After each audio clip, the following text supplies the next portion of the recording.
Assalamu alaikum. Students, welcome to my YouTube channel Knowledge for Students. And today we are here with class number 8. So in today's class, we are going to learn about Ken model.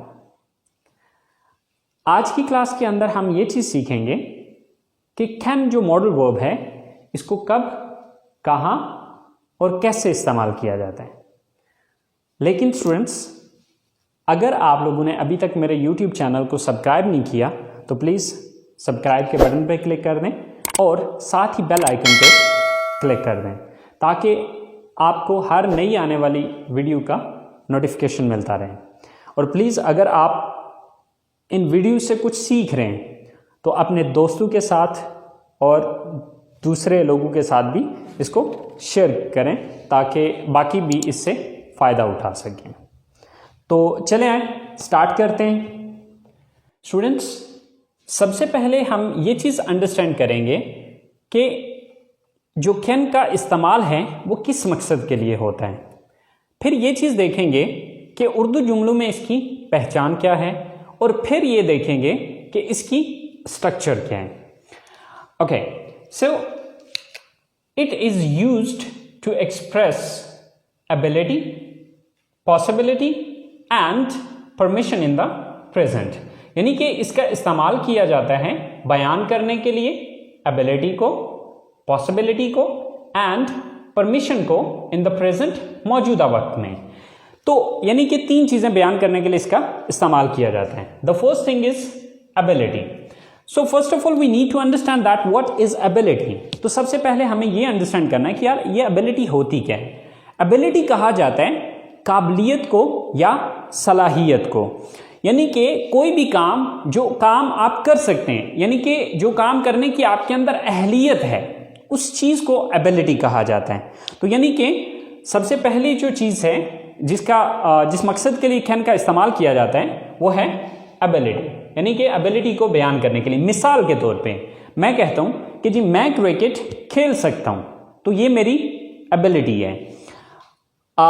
मैं English पढ़ा सकता हूँ, तो ये मेरी ability है या ये मेरी काबिलियत है। इसी तरह से आप गाड़ी चला सकते हैं, तो ये आपकी एबिलिटी है। तो एबिलिटी कहा जाता है कोई भी ऐसा काम जो आप कर सकते हैं, जिसको करने की सलाहियत आपके अंदर मौजूद है, वो आपकी एबिलिटी है। तो सबसे पहली चीज़ कि इसका इस्तेमाल जो किया जाता है, इट इज़ यूज्ड, ये इस्तेमाल किया जाता है टू एक्सप्रेस, बयान करने के लिए एबिलिटी, काबिलियत को। तो जो काबिलियत है वो जो भी काम हम कर सकते हैं वो हमारी एबिलिटी है। सेकंड नंबर पे आ रही है हमारी पॉसिबिलिटी। अब पॉसिबिलिटी कहा जाता है बेसिकली इम्कानियत को। इम्कानियत मीन कि वो काम जिसके होने के या जिसको करने के चांसेस हों, ओके, इम्कान हों। मिसाल के तौर पे मैं ये कहता हूं कि आज बारिश हो सकती है, तो मुमकिन है, इम्कान है कि बारिश हो जाए, लेकिन कंफर्म नहीं है। ओके, इसी तरह से हम ये कहते हैं कि आज पाकिस्तान मैच जीत सकता है, तो ये पॉसिबिलिटी, इम्कान है कि पाकिस्तान मैच जीत जाए, तो पॉसिबिलिटी कहा जाता है इम्कानियत को। इसी तरह से हमारी जो तीसरी चीज़ है वो है परमिशन। तो परमिशन कहा जाता है इजाज़त को। तो अब इजाज़त कैसे हम लेते हैं या देते हैं, जैसे कि देखें, आप मेरा फ़ोन इस्तेमाल कर सकते हैं, तो ये मैं आपको इजाज़त दे रहा हूँ, ठीक है। इसी तरह से मैं ये कहता हूँ कि क्या मैं यहाँ पर बैठ सकता हूँ, तो ये क्या है, ये मैं इजाज़त तलब कर रहा हूँ, ठीक है। तो यानी कि कैन का जो इस्तेमाल किया जाता है वो तीन पर्पसेस के लिए है, ठीक है। It is used to express ability, possibility and permission in the present, कि मौजूदा वक्त में किसी की एबिलिटी को बयान करने के लिए, पॉसिबिलिटी को बयान करने के लिए या फिर परमिशन को बयान करने के लिए मौजूदा वक्त में इसका इस्तेमाल किया जाता है। अब देखिए कि हमें ये चीज़ अंडरस्टैंड करनी है कि उर्दू जुमलों के आखिर में इसकी पहचान क्या होगी। तो उर्दू जुमलों के आखिर में सकता हूँ, सकता है, सकती है और सकते हैं वगैरह आता है, ठीक है। तो यानी कि उर्दू जुमलों में जब भी आप ये देखते हैं कि मैं ये कर सकता हूँ, आप वो ऐसा कर सकते हो, हम ऐसा कर सकते हैं, लाइक इन तमाम जुमलों के आखिर में सकता है, सकती है और सकते हैं वगैरह आता है। अच्छा, अब देखिए ये स्ट्रक्चर हमारी पिछली स्ट्रक्चर है जो कि हम शुरू से पढ़ते आ रहे हैं, ठीक है, subject plus verb plus object. अब अगर आप कैन मॉडल में और इस स्ट्रक्चर में डिफरेंस देखें तो आपको सिर्फ एक लफ्ज का फर्क नजर आएगा। देखें, यहां पर भी सब्जेक्ट आ रहा है, ऊपर भी सब्जेक्ट था, यहां पर हमने इस सब्जेक्ट के बाद इजाफा किया कैन का, ओके। यहां पर भी वर्ब आ रहा है, यहां पर भी वर्ब आ रहा है, यहां पर भी ऑब्जेक्ट आ रहा है, यहां पर भी ऑब्जेक्ट आ रहा है। तो देखिए कि अगर हम ये वाली मतलब ये सेंटेंस अगर हम बना सकते हैं तो फिर हमारे लिए ये सेंटेंस बनाना कोई प्रॉब्लम नहीं है। सिर्फ करना ये है कि कैन के बाद हमने सब्जेक्ट के बाद हमने कैन को लगा देना है, दैट्स इट। अच्छा, अब मैंने एक स्ट्रक्चर हमने लास्ट टाइम भी डिस्कस की थी कि हम आने वाली क्लासेस में किस तरह की स्ट्रक्चर को डिस्कस करेंगे। तो देखें, जो हमारी नेक्स्ट आज से स्ट्रक्चर्स होंगी वो ये हैं, subject plus plus can plus V first form. अब वी फर्स्ट फॉर्म जो है ये मैंने वर्ब की जगह पे लिखा है। देखिए, फर्स्ट फॉर्म की जगह सेकंड फॉर्म, थर्ड फॉर्म या आईएनजी फॉर्म भी आ सकते हैं, और यहां पर ऑब्जेक्ट की बजाय जो है वो मैं ब्लैंक दे रहा हूं। तो आपने ये चीज समझ जानी है कि ये जो ब्लैंक है ये ऑब्जेक्ट के लिए ही दी हुई है, ठीक है। तो हमारी स्ट्रक्चर क्या है, subject plus can plus verb first form plus object, okay. तो चलें इसकी कुछ सेंटेंसेस बना के देखते हैं। सो स्टूडेंट्स, ये हमारी मेन स्ट्रक्चर है। अगर आप इस मेन स्ट्रक्चर को समझ जाते हैं तो सेंटेंस बनाना आपके लिए कोई बड़ी बात नहीं है या कोई प्रॉब्लम नहीं है। तो चलें, ये हमने 5 सेंटेंसेस लिखे हैं जिसमें एबिलिटी भी है, पॉसिबिलिटी भी है और परमिशंस भी हैं। तो देखते हैं, मैं इंग्लिश बोल सकता हूं। तो अब इस सेंटेंस को जब हम इंग्लिश में लेके जाएंगे तो सबसे पहले हम देखेंगे सब्जेक्ट मैं, I, then can, I can, verb first form. अब वर्ब क्या है यहां पे, बोलना, स्पीक, आई कैन स्पीक। क्या चीज बोल सकते हैं, English, I can speak English. So sentence हमारा पूरा हो चुका है। हम खाना पका सकते हैं, तो सब्जेक्ट कौन है, हम, we, then can, we can, then verb, काम कौन सा है, पकाना, कुक, वी कैन कुक। क्या चीज पकाने की बात हो रही है, खाने की, the food, we can cook the food, हम खाना पका सकते हैं। आप मेरा फोन इस्तेमाल कर सकते हैं। अब ये जो ऊपर की 2 सेंटेंसेस थे ये एबिलिटी को बयान कर रहे हैं। जो हमारा थर्ड सेंटेंस है वो परमिशन को जाहिर कर रहे हैं। आप मेरा फोन इस्तेमाल कर सकते हैं, ये काम कौन कर सकता है, आप, you, then can, then verb first form, काम कौन सा यहां पे, इस्तेमाल करना, you can use, you can use. क्या चीज इस्तेमाल करने की बात हो रही है, मेरा phone, my phone, you can use my phone, आप मेरा फोन इस्तेमाल कर सकते हैं। वो कॉलेज आ सकते हैं। अब ये सेंटेंस जो है ये पॉसिबिलिटी को शो कर रहे हैं, वो कॉलेज आ सकते हैं। अब ये काम कौन कर सकता है, सब्जेक्ट कौन है, they, then verb can, they can, then verb first form, तो काम कौन सा है, आना, कम, दे कैन कम। कहां आने की बात हो रही है, कॉलेज में, so they can come to college, they can come to college, वो कॉलेज आ सकते हैं। वो कपड़े धो सकती है, सब्जेक्ट कौन है, वो, she, then can, she can, verb क्या है, धोना, वॉश, शी कैन वॉश। क्या चीज धोने की बात हो रही है, कपड़े धोने की, she can wash the clothes. So students, बहुत सिंपल है, बहुत इजी है। इसी स्ट्रक्चर को हम यूज करते हुए थाउजेंड्स ऑफ सेंटेंसेस खुद से बना सकते हैं। So just try to understand this structure और इसी स्ट्रक्चर को फॉलो करें और इससे सेंटेंसेस को बनाने की कोशिश करें। तो स्टूडेंट्स ये हमारे थे पॉजिटिव सेंटेंसेस। तो अब नेक्स्ट हम ये चीज़ समझते हैं कि नेगेटिव सेंटेंसेस किस तरह से बनाए जाते हैं।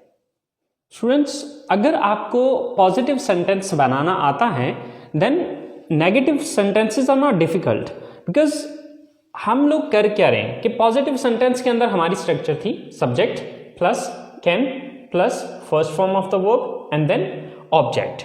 लेकिन जब हम इसका नेगेटिव सेंटेंस बनाएंगे तो हमें सिर्फ ज़रूरत है एक लफ्ज़ ऐड करने की, और वो लफ्ज़ कहाँ पर ऐड होगा, कैन के बाद। और कैन के बाद हम क्या इंक्रीज करेंगे, not, can not.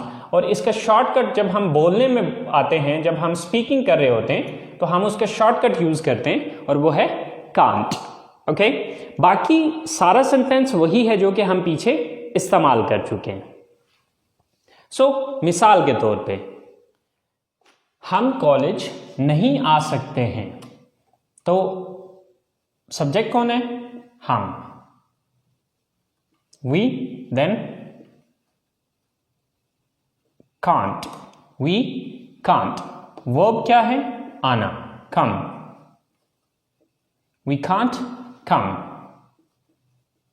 To college today, we can't come to college today. आज हम कॉलेज नहीं आ सकते हैं। आप इंग्लिश नहीं बोल सकते हैं, सब्जेक्ट कौन है, यू, देन कैन नॉट या कांट, यू कांट। अब देख रहे हैं वर्ब क्या है, बोलना, स्पीक, यू कांट स्पीक। क्या बोलने की बात हो रही है, इंग्लिश,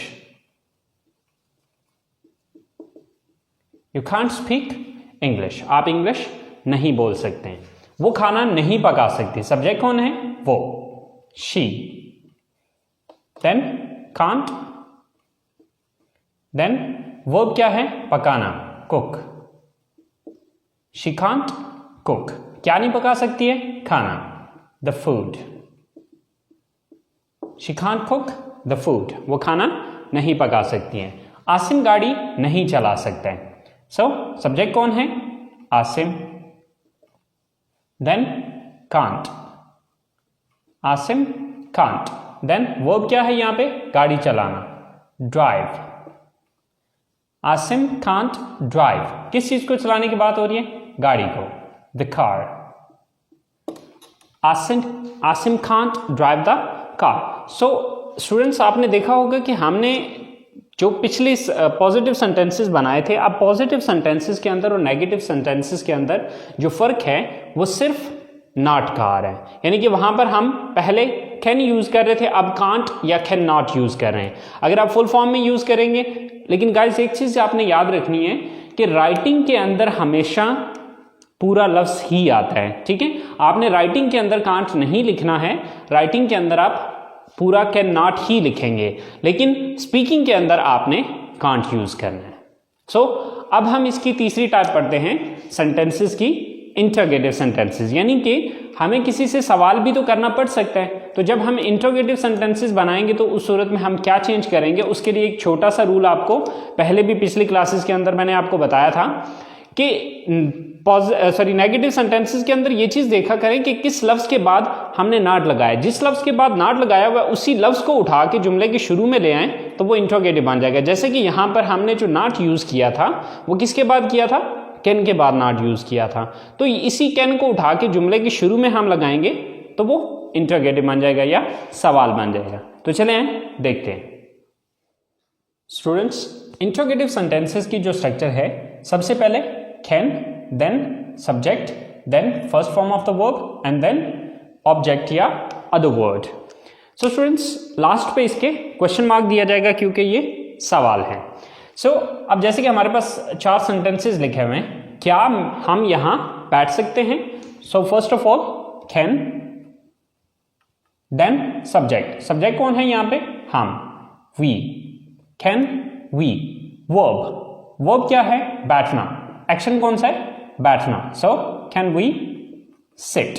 देन अदर वर्ड क्या है यहां पे, यहां, so can we sit here. यहां की इंग्लिश क्या है, here, can we sit here. क्या हम यहाँ बैठ सकते हैं। नेक्स्ट सेंटेंस है क्या आप मुझे फोन कर सकते हैं। So first of all can, then subject क्या है आप, you, can you, then verb क्या है फोन करना, कॉल, कैन यू कॉल।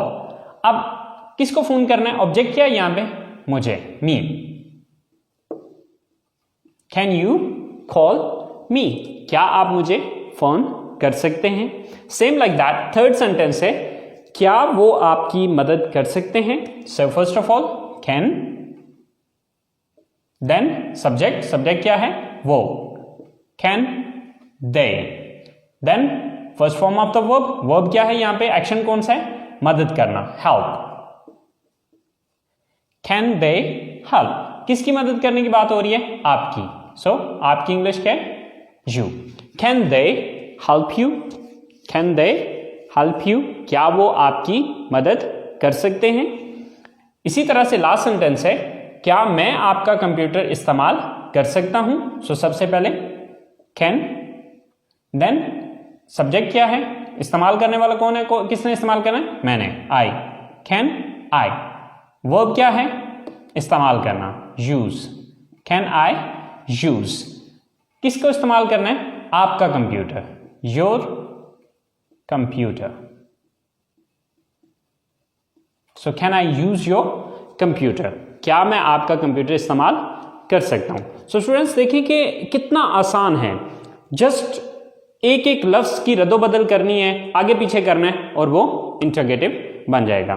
तो अब इसके बाद हम जरा तीनों सेंटेंसेस को, पॉजिटिव, नेगेटिव और इंटरोगेटिव सेंटेंस को आपस में कंपेयर करके देखते हैं कि इनको जब हम इकट्ठे लिखेंगे तो क्या डिफरेंस क्या आ रहा है। तो चलिए स्टूडेंट्स देखते हैं। स्टूडेंट्स हमारे पास ये तीन सेंटेंसेस हैं जिसमें जो फर्स्ट सेंटेंस है वो पॉजिटिव है, देन नेगेटिव है एंड देन उसी का इंटरोगेटिव है। अब देखिए आप चाहे बना सकते हैं, ये पॉजिटिव है, आप चाहे नहीं बना सकते हैं, ये नेगेटिव है, क्या आप चाहे बना सकते हैं, ये इंटरोगेटिव है। तो देखें कि इंग्लिश में जिस तरह उर्दू में अगर आप देखें तो यहां पर सिर्फ नहीं का इजाफा किया और यहां पर शुरू में क्या लगाया, ठीक है। तो इसी तरह से इंग्लिश में भी छोटे मोटे चेंजेस हैं, कोई बड़ा चेंज नहीं है। आप चाहे बना सकते हैं, you can make tea, you can make tea, आप चाहे बना सकते हैं। आप चाहे नहीं बना सकते हैं, अगर मैं ये बात कहना चाहूं then you can't make tea. तो इन दोनों सेंटेंसेस में अगर आप फर्क देखें तो यहां पर मैंने कैन यूज किया और यहां पर मैंने कांट यूज किया। तो कांट जो है ये कैन नॉट का शॉर्टकट है, ओके। सो इसी तरह से क्योंकि यहां पर नॉट यूज करने का मकसद ये था कि यहां पर उर्दू में नहीं का लफ्ज आया। सो इसी तरह से जब मैं इसका सवाल बनाऊंगा तो ये कैन जो है, क्योंकि मैंने आपको एक फार्मूला बताया था कि जब भी आपको नेगेटिव बनाते हैं तो नेगेटिव में देखें किस लफ्ज के बाद नॉट लगाए। तो यहां पर नॉट हमने किसके बाद लगाया था, कैन के बाद, तो इस कैन को उठा के शुरू में ले आए, बाकी सेंटेंस वही रहेगा। So can you make tea. So अब यहां पर इन तीनों सेंटेंसेस को आपस में आप कंपेयर करके देखें कि क्या फर्क क्या आ रहा है। यहां पर you can make tea, you can't make tea, तो यहां पर फर्क इन दोनों सेंटेंसेस में सिर्फ कांट का आया। और इस तीसरे सेंटेंस के अंदर हमने सिर्फ इतना किया कि इस कैन को उठा के शुरू में ले गए और ये नॉट खत्म कर दिया, तो ये सवालिया जुमला बन गया। तो स्टूडेंट्स आई होप सो कि आपको कैन मॉडल का यूज समझ में आ गया होगा। इसके पॉजिटिव सेंटेंस किस तरह से बनाए जाते हैं, नेगेटिव सेंटेंस किस तरह से बनता है और इंटरोगेटिव किस तरह से बनता है। आई होप सो आप लोगों को इस बात की समझ आ गई होगी। सो स्टूडेंट्स इसको ट्राई कीजिएगा, इसको प्रैक्टिस कीजिएगा। इंशाल्लाह ज़िंदगी रही तो आप लोगों से अगले लेसन के साथ नेक्स्ट मुलाकात होगी। टेक केयर, अल्लाह हाफिज़।